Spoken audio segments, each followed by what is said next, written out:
Go away, you useless wife who can't even do simple chores.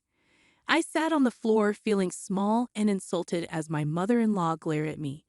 We have Mauricio and my mom. We don't need you. You always seem unhappy anyway. You're just a burden. My sister-in-law, who never helps around the house, added with disdain. Wait a minute, Mauricio. Your mom and sister are being too mean. Before I could say more, even my husband Mauricio sided against me. My mom and sister are right. I don't need a wife who can't manage household chores while working. Plus, I have a younger part-time helper who's much better. Pack your things and go. Mauricio's words hit me hard. They all continued criticizing me, calling me a failed wife. I clenched my fists, feeling anger rise inside me. After all they've taken from me, how dare they? Just wait, I'll make sure you all face the consequences, I thought, but I kept my expression neutral as I looked at the three of them. Fine, I'll leave. The downfall of the family that's been dumping everything on me starts now. I'm Eleanor, 32 years old, and a working wife. Many women work after getting married, and I kept my job at the same company I joined after college because I enjoy it. One morning, while I was getting ready for work, Mauricio asked, Eleanor, can you handle this? Tax season is approaching. He handed me a stack of receipts and invoices. Again, you should manage your own shop's finances, Mauricio said, avoiding eye contact. You know I'm better at this, so please. I married Mauricio 5 years ago. He used to work as a clerk at a restaurant I frequented, and after dating for a while, we decided to tie the knot. Now Mauricio runs his dream cafe, but he leaves tasks like purchasing and accounting to me. As I left for work, my mother-in-law added, Eleanor, let's have Chinese food tonight. Can you get the ingredients ready? No, you can do it when you return. Also, Vivian and the kids are coming this weekend. Make sure to prepare something they'll like. I reluctantly replied before leaving. When we got married, I wanted to live just with Mauricio, but he insisted we live with his mother because he worried about her living alone. So we moved into his large family home. My mother-in-law isn't good at keeping the house tidy, and it was messy when we moved in. She lives on a pension and mostly eats out because she doesn't like cooking. Mauricio always says that housework is a woman's responsibility, so even though I work, I'm stuck doing all the chores for the whole family. On top of that, my sister-in-law Vivian, who has her own family now, often visits with her kids. When she's around, the workload increases. This morning, when I heard she's coming back this weekend, I thought, oh, not again. And then the dreaded weekend arrives. I'd love to relax on my weekends off from work, but instead, I have to entertain Vivian's kids and prepare meals. While I'm busy, Vivian drops a bombshell on me. Eleanor, by the way, I'm getting divorced and moving back here with the kids next month. Just thought you should know. What? Are you serious? Do you have a problem with that? No, I understand it's tough for you. When are you moving back? As soon as possible. My sister-in-law is coming home with the kids. I'm initially surprised, but then I reconsider. Vivian used to be a homemaker, so she'll probably help around the house. That should ease my workload a bit. Although we're not particularly close, I'm looking forward to having less work and going about my days. But my optimism quickly fades away. Vivian, much like her mother, contributes nothing. She spends her days lounging around, watching TV, and snacking. She doesn't work, nor does she help with household chores. It turns out her neglect of domestic responsibilities was a significant factor in her divorce. Now, I'm left to do all the chores, including catering to her fussy kids and getting them ready for school. As time goes on, my workload at my job increases with a new project that demands more overtime and early starts. The house becomes progressively messier. Coming home to a dirty house is incredibly disheartening, yet everyone continues to ask, when's dinner? Or why are you so slow? To add to my frustration, I start receiving passive-aggressive comments from Vivian and my mother-in-law. Eleanor, the laundry is piling up. Just because you work doesn't mean you can slack off. They remark, oblivious to my own workload. Whenever I try to defend myself, Vivian interjects, talking back to your mother-in-law, you're quite bold, Eleanor. And you've been buying all the meals. That's not good for the kids. If you're home, can't you pitch in a bit? Then Mauricio chimes in, as a business owner, I'm providing for the family. You don't have to work. You're doing it out of selfishness, so fulfill your wifely duties perfectly. I'm left speechless, while they both stare at me as if their expectations are entirely reasonable. That night, I was seething with anger. I decided to confront Mauricio. I'm swamped with work, and neither your mom nor your sister is pitching in with the housework. You're not bad-mouthing my mom and sister, are you? Mauricio shoots me a glare. Surprised, I respond, no, that's not it. But I can't handle all the chores alone. Could you lend a hand? I'm busy running a business. You might not get it because you have an easy office job, but running a business is tough. Plus, isn't housework a wife's responsibility?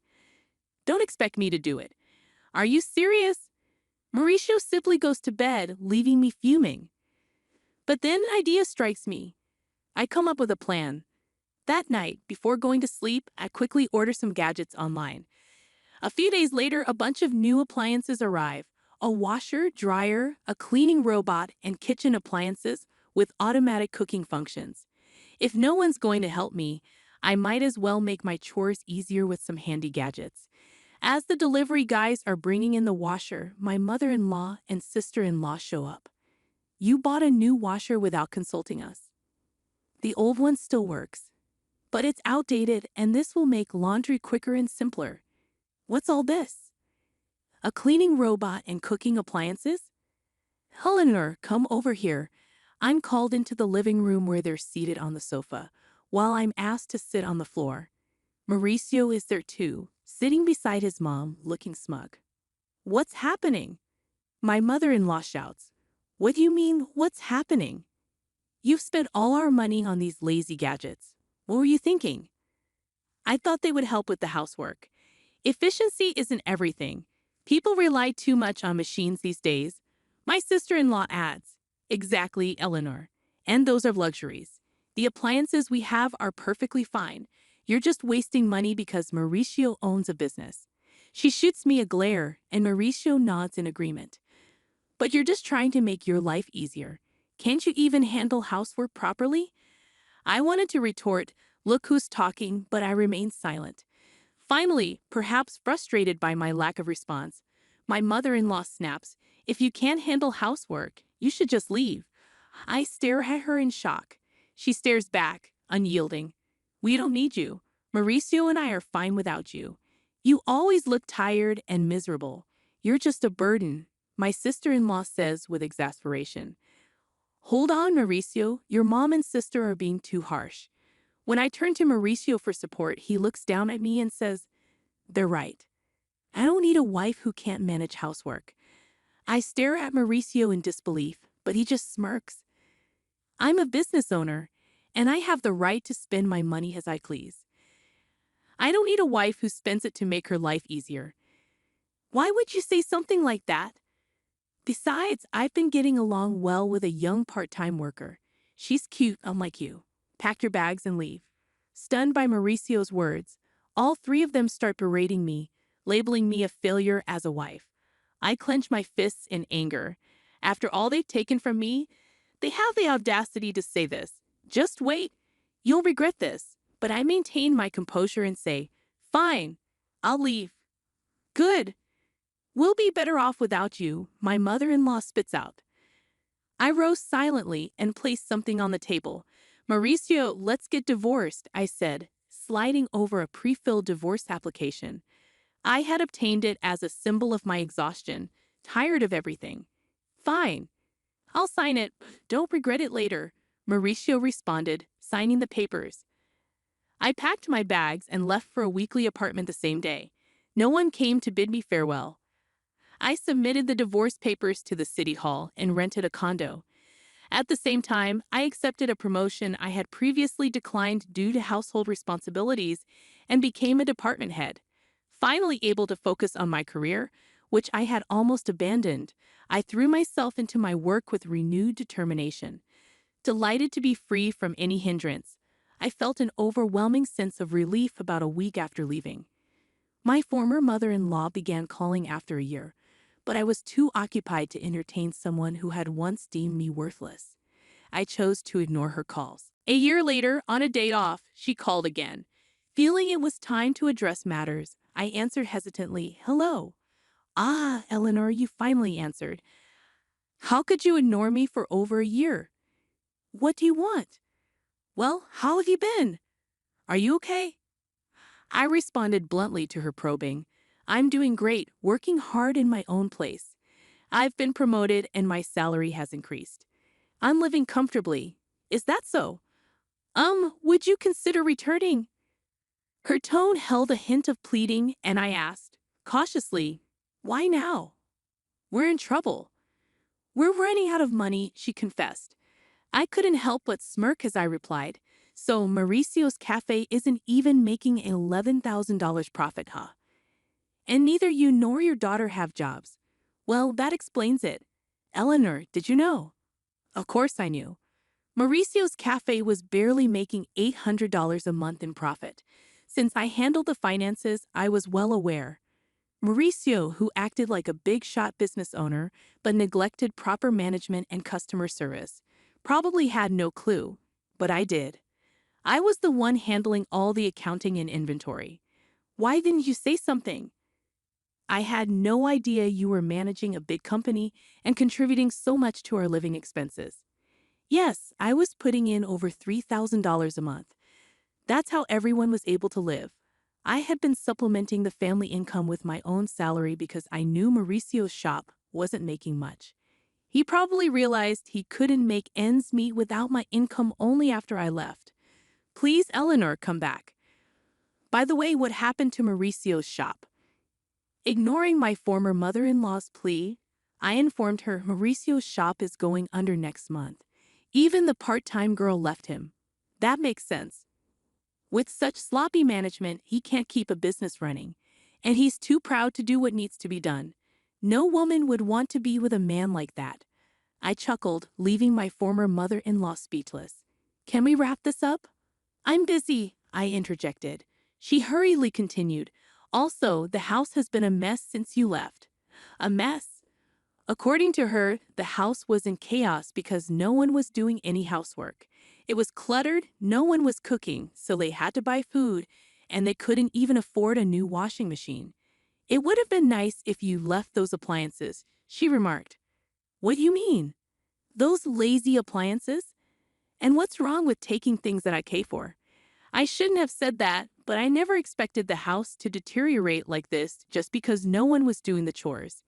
"Isn't it strange that 3 adults can't manage the housework?" I questioned, growing irritated. "What are your daughter and Mauricio doing?"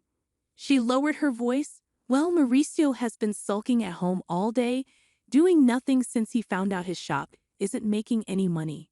"Really?" "He said he could do whatever he wanted with his money because he's a business owner. And Vivian refuses to work no matter how much I tell her. She doesn't do housework, and she even asks me for pocket money for herself and her kids." My pension is running out. "Really? Your daughter told me she didn't need me because she had you," I retorted icily. My former mother-in-law attempted to sway me once more. "Please, Eleanor, my pension isn't enough for the 3 of us anymore. I have no intention of returning to that house. Your children are quite dependent, aren't they?" She fell silent.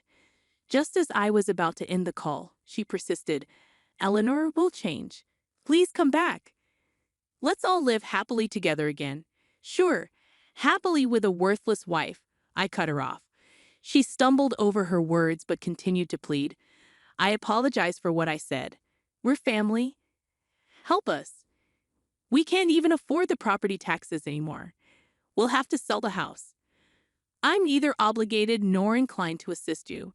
Sort it out yourselves. Goodbye from your worthless wife," I said, disregarding her cries as I ended the call and blocked her number, savoring my coffee in my tidy apartment.